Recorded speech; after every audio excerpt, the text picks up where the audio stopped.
Sa kahanap namin ng makakapihan, we end up dito sa Roots Cafe. Yan, Roots Cafe. Katapat lang siya ng CSA.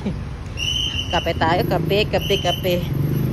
Nagsimula na busy ang street kasi pasukan na. Butterbeer fudge.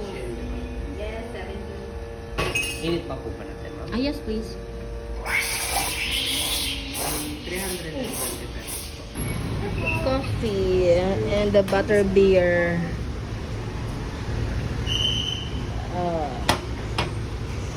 Habang nanonood sa mga batang pumapasok sa school, yung anak namin doon sa Tagaytay. Nasa biyahe na siguro sila ngayon, no?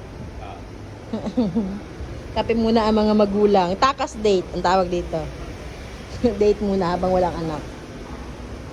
Butter beer fudge pala to.